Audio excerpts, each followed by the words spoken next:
धर्मवीर जिस पे हाथ रखता है वो अध्यक्ष बन जाता है। मैं हिंदू हूँ तो मैं गर्व से कहता हूँ मैं हिंदू हूँ। जयदीप बिहाने जी एक कॉन्फ्रेंस करते हैं, प्रेस कॉन्फ्रेंस करते हैं और उसमें कहते हैं कि धर्मवीर जी ने धांधली की, चुनावों में फर्जी वोट बनाए। आप पे कई आरोप लगते हैं कि छात्र संघ चुनावों में आरोप लगते हैं कि आप फर्जी वोट बनाते हैं, पैसे दे के वोट बना के जीत जाते हैं। क्या ये फर्जी वोट वाला जो सिस्टम है इससे ही आप जीत रहे हैं या फिर क्या है इसका समीकरण?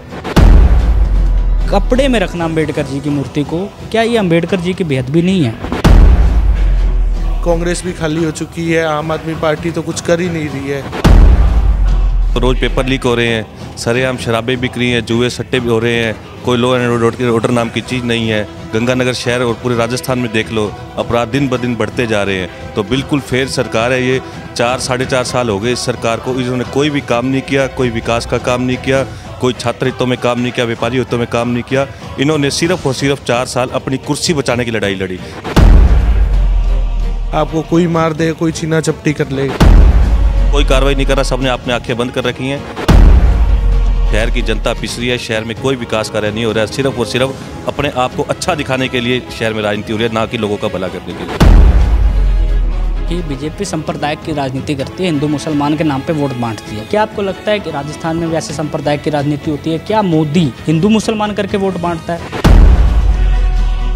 नमस्कार, आप देख रहे हैं द न्यूज़ 13। मेरा नाम है अमृतपाल। आज हमारे साथ रूम में दो ऐसे शख्स मौजूद हैं जो छात्रों के दिलों में बसते हैं, युवा राजनीति में बड़ा चेहरे हैं। और गंगानगर में एचडी कॉलेज का नाम आए तो इन दोनों का नाम ना आए ऐसा नहीं हो सकता। तो हमारे साथ भाजपा के लोकेश मनचंदा जी बैठे हैं। कैसे हैं लोकेश जी? नमस्कार जी, बहुत बढ़िया, आप सुनाइए।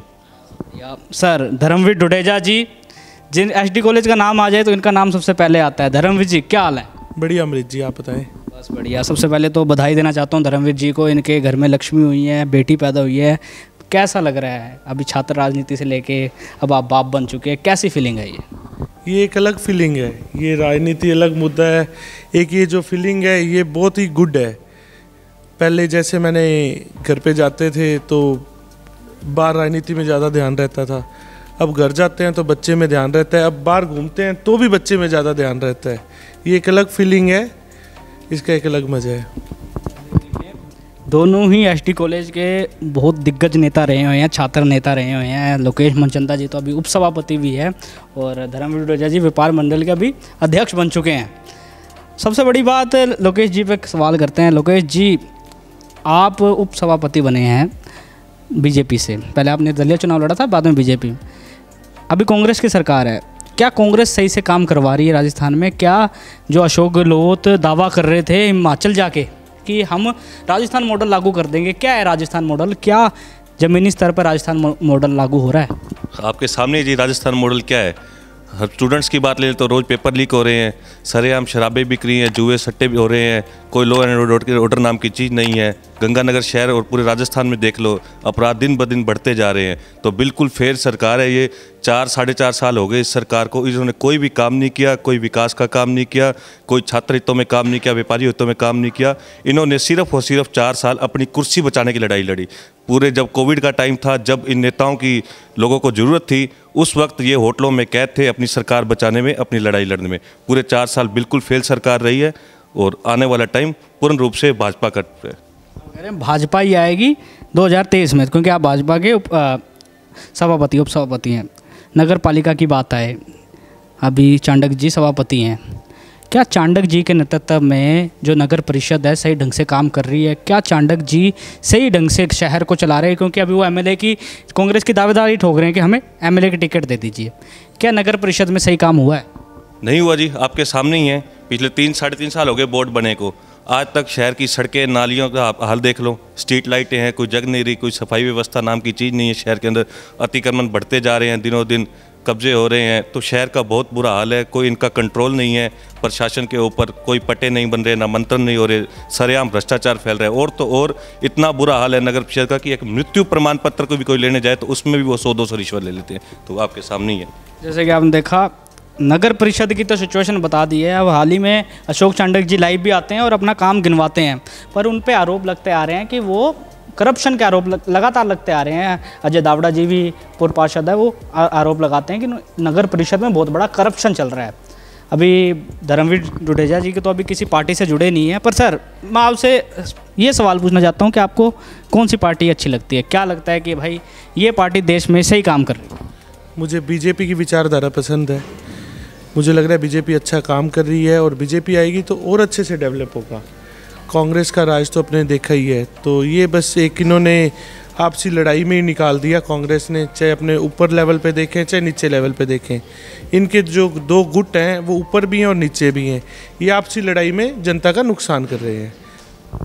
अभी आपने बीजेपी का किया, लोकेश जी तो बीजेपी से जुड़े हुए हैं, आम आदमी पार्टी को कैसे देखते हैं? क्योंकि गुजरात में अभी चुनाव हुए हैं और राष्ट्र पार्टी बन चुकी है और पंजाब में उन्होंने दिल्ली मॉडल दे के सरकार बना ली। क्या आम आदमी पार्टी दिल्ली मॉडल दे के राजस्थान में सरकार बना सकती है, या जो पंजाब से बॉर्डर लाइन जो छिपी हुई है उनकी, उसमें प्रभाव पड़ेगा आम आदमी पार्टी का? मुझे लगता है वो सिर्फ अपने कैंडिडेट खड़ा कर सकती है, जितवा नहीं सकती। उनकी पंजाब में सरकार बिल्कुल फेल रही, उन्होंने जो कुछ कहा जो कुछ किया वो बिल्कुल फेल रहा। अपने देखें दिल्ली में तो देख रहे हैं कि वो दारू वाला मॉडल एक के साथ एक फ्री या कुछ ऐसा चल रहा है, कुछ अच्छा नहीं चल रहा है। अब पंजाब में देखें तो बिल्कुल जो इनका भ्रष्ट ही काम चल रहा है, जो इन्होंने कहा कुछ भी नहीं किया।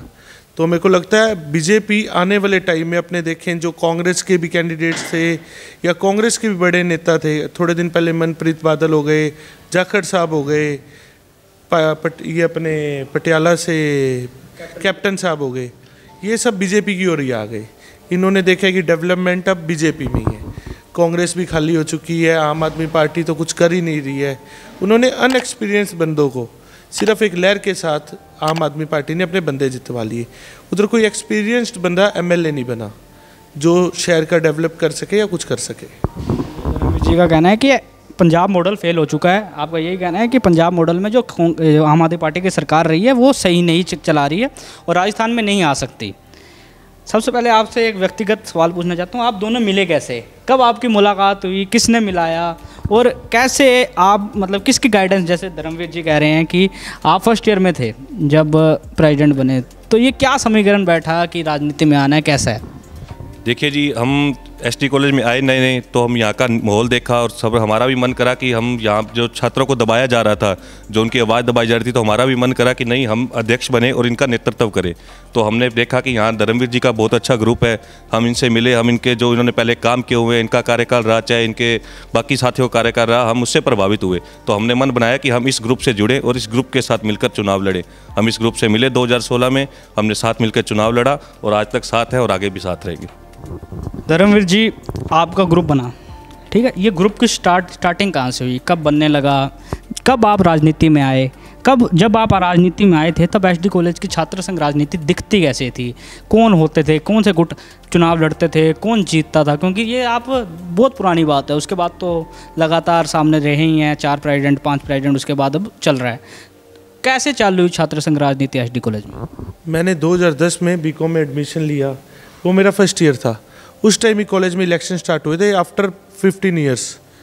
वो हमारा पहला साल था, हमें अच्छे दोस्त मिले, लगभग मेरे दोस्त जो हम साथ रहते हैं हम सारे कॉलेज में मिले, सब एक दूसरे से प्रभावित थे, कहीं ना कहीं एक दूसरे का मन मिलता था, एक साथ काम सेम करते थे।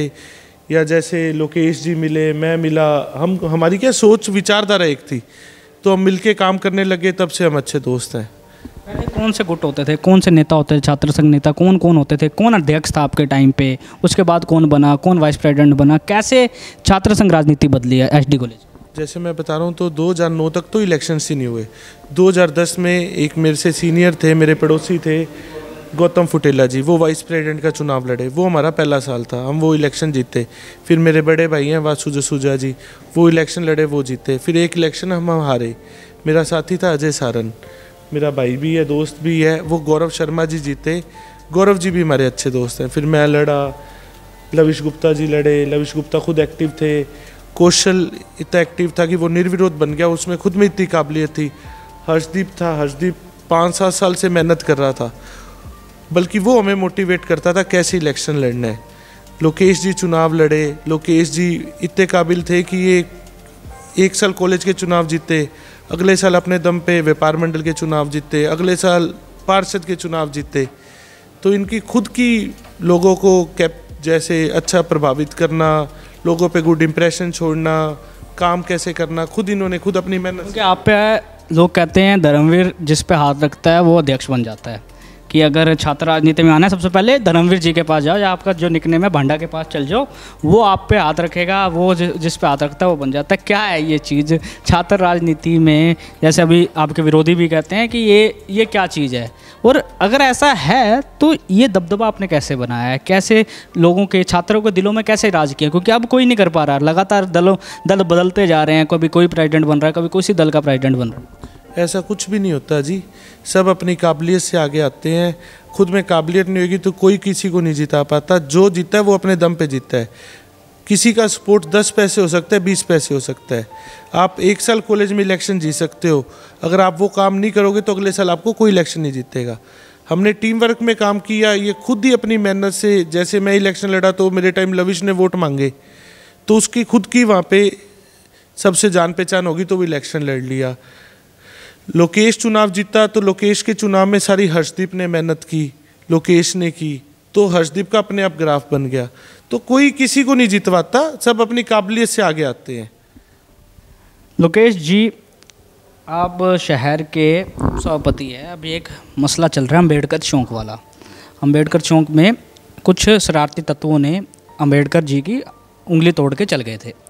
कार्रवाई हुई, पकड़े गए। उसके बाद 1 साल खंडित अवस्था में मूर्ति पड़ी रही। उसके बाद मूर्ति चेंज होती है, कवर में रखते हैं, नई मूर्ति लाई जाती है, वो भी एक आंदोलन होता है, उसके बाद चेंज होती है। उसके बाद कवर में रखा गया और अभी तक वो मूर्ति कवर में है। 29 जनवरी को उन्होंने उद्घाटन रखा था, कहा था कि उद्घाटन किया जाएगा। ये अम्बेडकर चौक का क्या विवाद है, क्यों नहीं उद्घाटन हो रहा? क्या ये कपड़े में रखना अम्बेडकर जी की मूर्ति को, क्या ये अम्बेडकर जी की बेअदबी नहीं है? देखिए जी, ये वैसे तो शहर का मामला है, लेकिन उनके समाज के अध्यक्ष है और उनकी आपसी जो राय है उस राय पर होगा। मैं इस पर कोई टिप्पणी नहीं करना चाहता। राजकुमार गौड़ जी का कार्यकाल चल रहा है, अभी 5 साल पूरे होने वाले हैं, अभी नवंबर में चुनाव हो जाएंगे। क्या प्रोग्रेस हुई है, क्या मुद्दे हैं जो हल नहीं हो पाए, क्या मुद्दे हल हुए हैं, कैसा रहा है राजकुमार गौड़ जी का कार्यकाल? देखिए जी, आप राजकुमार गौड़ का कार्यकाल देख लो, चाहे पूरे राजस्थान में लो, सरकार का कार्यकाल देख लो, कानूनी व्यवस्था तो बिल्कुल फ्लॉप ही रही है यहाँ पर। चाहे आप बात सट्टों की दुकानों की कर लो तो सरेआम सट्टे की दुकानें चल रही हैं, नशा सरेआम शहर में बिक रहा है। छोटे छोटे 10-10, 12-12, 15-15 साल के बच्चे नशा खरीद के आ रहे हैं। तो क्या जब उन बच्चों को पता है कि वो नशा कहाँ से मिलेगा, तो इन थानों के एसएचओ को क्या पता नहीं है? सबको सब पता है, लेकिन सभी थानों में दुकानें चल रही हैं, सभी बैठकर अपना हिसाब किताब बनाते हैं, कहाँ से कितना सामान इकट्ठा करना है। रात होते ही बैलेंस शीट। विधायक जी को नहीं पता होता क्या ये सब हो रहा है? सबको सब पता है जी, सब कार्रवाई नहीं कर रहे। कोई कार्रवाई नहीं कर रहा, सबने अपने आंखें बंद कर रखी हैं। जरूरत है शहर को एक दबंग नेता की, जो बेबाक होकर बोले, बेबाक होकर शहर को चलाए और किसी के दबाव में ना आए, कोई पैसों का लालच ना करे, तभी शहर की हालत सुधरेगी। धर्मवीर जी, अरोड़ों का एक मसला चला था, अरोड़ा समाज का। पाटिया पेट्रोल पंप पे ओनर का मर्डर हो जाता है, लूट की वारदात होती है। आपने आंदोलन किया, लोकेश जी भी साथ में थे। क्या उस आंदोलन का आपको फल मिला? क्या वो जो बच्चा है जिसने अपना बाप खोया था उसको न्याय मिला? वो एक करोड़ों का आंदोलन नहीं था, वो एक व्यापारी का आंदोलन था। कोई भी व्यापारी अपनी कैश इकट्ठी करके घर पे जा रहा है, वो सेफ नहीं है, तो ये कोई सही बात थोड़ा है। ये तो डरा सा माहौल होगा शहर का, गंगानगर का।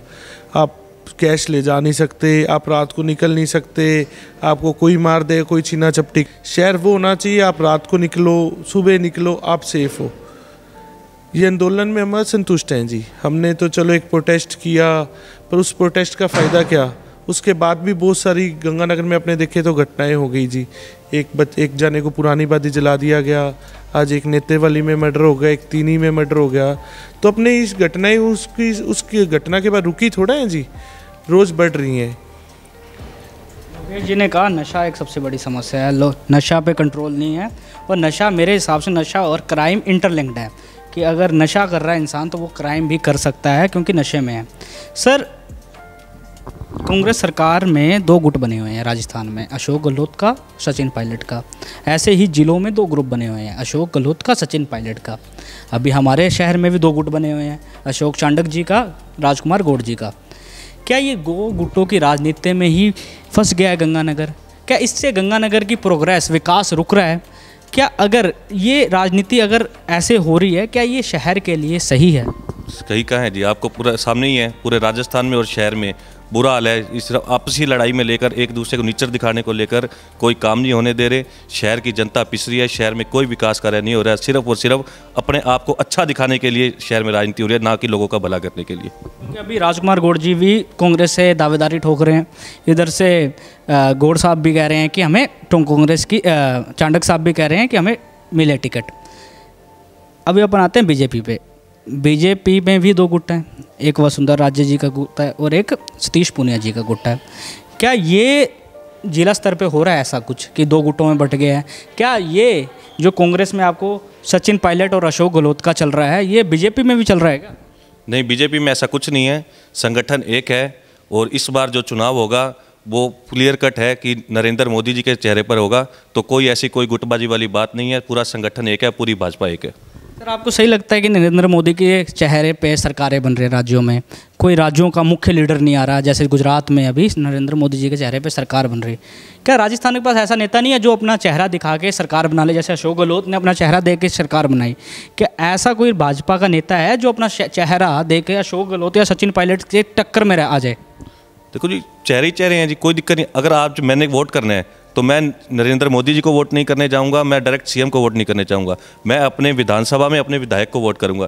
तो पार्टी हर जगह अपना विधायक प्रत्याशी उतारेगी, हर व्यक्ति अपने अपने चेहरे पर वोट लेगा, अपने कामों पर वोट लेगा। तो ऐसी कोई बात नहीं है कि राजस्थान में कोई चेहरा नहीं है। और बात रही गहलोत के सामने की, तो ऐसा कुछ है ही नहीं कि उनके टक्कर के लिए कोई चेहरा लाना पड़े। उनकी तो साफ तौर से सरकार जा रही है और उनसे टक्कर किसी तरह की है नहीं। एक तरफ पूरी बहुमत से भाजपा की सरकार बनेगी और लोगों के दिल पे राज करती है भाजपा, लोग वोट देंगे। जन आक्रोश यात्रा निकल रही है, क्या है ये जन आक्रोश यात्रा? क्यों निकल रही है जन आक्रोश यात्रा? जन आक्रोश यात्रा है जो पिछले 4 सालों से कांग्रेस सरकार का कुशासन था, जो उन्होंने काम किए लोगों को पसंद नहीं आए, और जो वादे किए, झूठे वादे किए, चाहे किसानों से वादे किए कर्जा माफ़ करने की, चाहे छात्रों से वादे किए नौकरियों की, चाहे युवाओं से वादे किए रोजगार की, किसी भी तरह से वो कामयाब नहीं हुई। हर तरह झूठे वादे लेके वो वोट लिए और चुनाव जीत गई। इसलिए कोई बात नहीं कि तो लोगों में आक्रोश है, वो भाजपा के जन आक्रोश यात्रा नहीं है, एक आम जन की आक्रोश है, उसलिए जन आक्रोश नाम है उसका।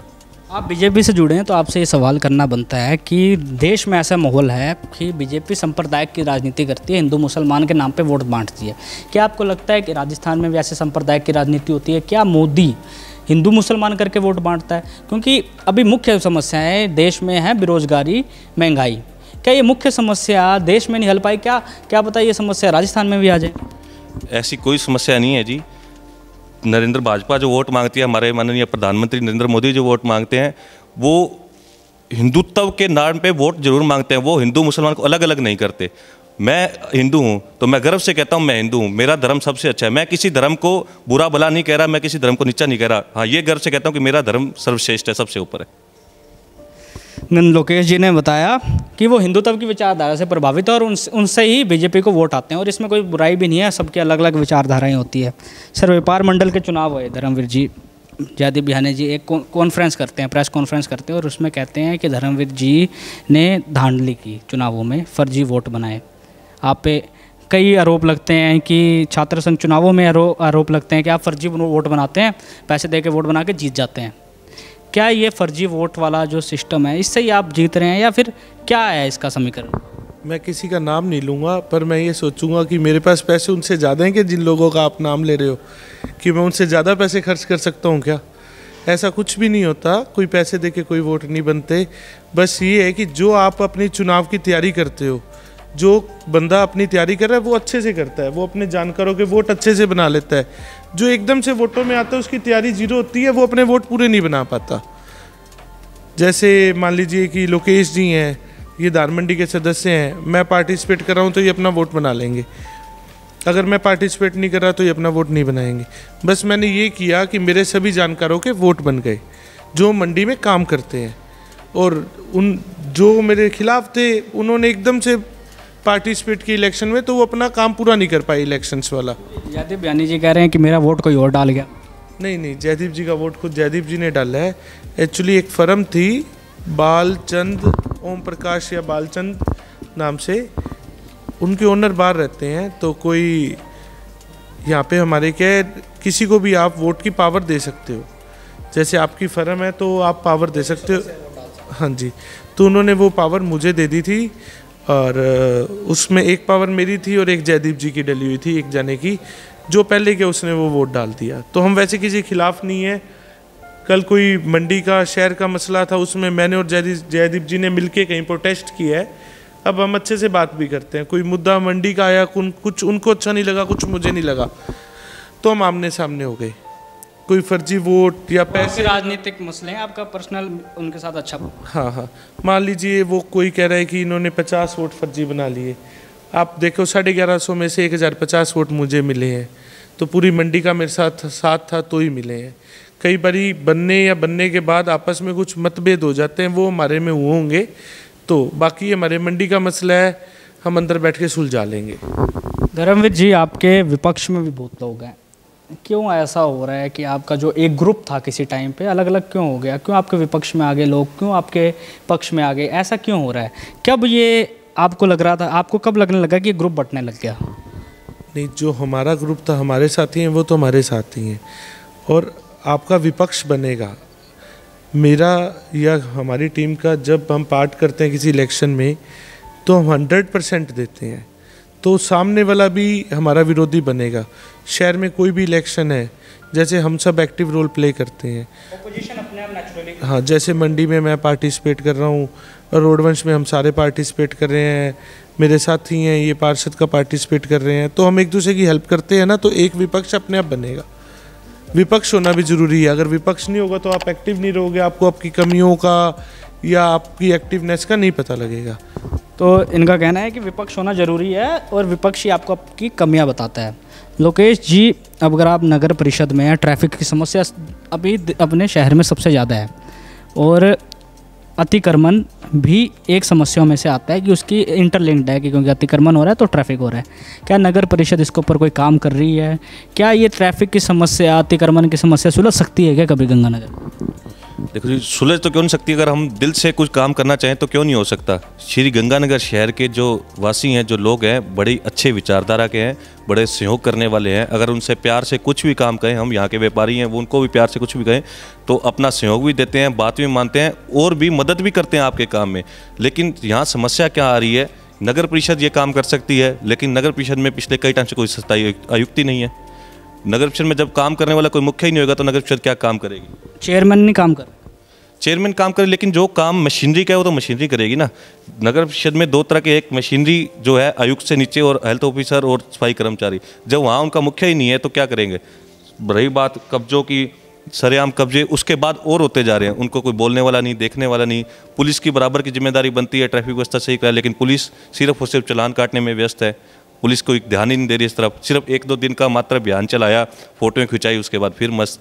तो ज़रूरत है प्रशासन को, पुलिस को, सबको, जनप्रतिनिधियों को और शहर के व्यापारियों को और आम लोगों को साथ मिलकर एक कमेटी बनानी चाहिए। उस कमेटी के थ्रू डिसाइड होना चाहिए कि कहाँ से कब्जे टूटने चाहिए, जहाँ कब्जे तोड़े जाएं वहाँ दोबारा हाथों हाथ नाली सड़क का निर्माण किया जाए और ट्रैफिक व्यवस्था को सुधारा जाए, तो ये समस्या हल हो सकती है। अंत में आप दोनों से मैं एक ही क्वेश्चन पूछता हूँ कि 2023 में किसकी सरकार? बिल्कुल भाजपा की सरकार है जी। बच्चा होगा यहाँ का विधायक? यहाँ का विधायक जिसे पार्टी टिकट देगी जी, भाजपा टिकट देगी, भाजपा प्रत्याशी भाजपा का विधायक होगा श्री गंगानगर में। 101% लिख के ले लो। सर, आप क्या मानते हैं 2023 में किसकी सरकार राजस्थान में? अगर भाजपा एक काबिल व्यक्ति को देती है टिकट तो ज़्यादा जल्दी भाजपा जीतेगी, भाजपा का प्रभाव ज़्यादा रहेगा। अब जैसे अपने हर बार ये भी देखते हैं कि ये कांग्रेस का जो फूट चल रही है, ये एक दूसरे को काम करने से भी रोक रहे हैं, तो इससे भी बीजेपी खुश नहीं है। ये आगे भी ऐसे ही करेंगे, मतलब गंगानगर की जनता या राजस्थान की जनता खुश नहीं है, तो मुझे भी लगता है भाजपा आएगी। कौन लगता है विधायक कौन हो सकता है गंगानगर का? अभी ये तो टिकट पड़ने पर ही पता लगेगा, अभी बहुत सारे प्रत्याशी हैं लाइन में। टिकट, जैसे कि आपने देखा आज हमारे साथ ऐसे दो व्यक्ति थे जो छात्र संघ राजनीति से उठकर अब शहर की राजनीति में आ चुके हैं और बहुत बड़े नाम हैं, जैसे कि उपसभापति लोकेश मनचंदा और धर्मवीर डुडेजा, जो अब युवाओं के चेहरे में बहुत ज़्यादा फेमस हैं और अब व्यापारियों में भी अपना नेतृत्व कर रहे हैं। आज हमारी खास बातचीत में आपने जाना कि शहर की क्या समस्याएं हैं, गंगानगर शहर में क्या बदलाव होने चाहिए, क्या मुद्दे हैं और 2023 में किसकी सरकार बनेगी। अभी फरवरी चल रहा है, जनवरी चल रहा है और दिसंबर में चुनाव है।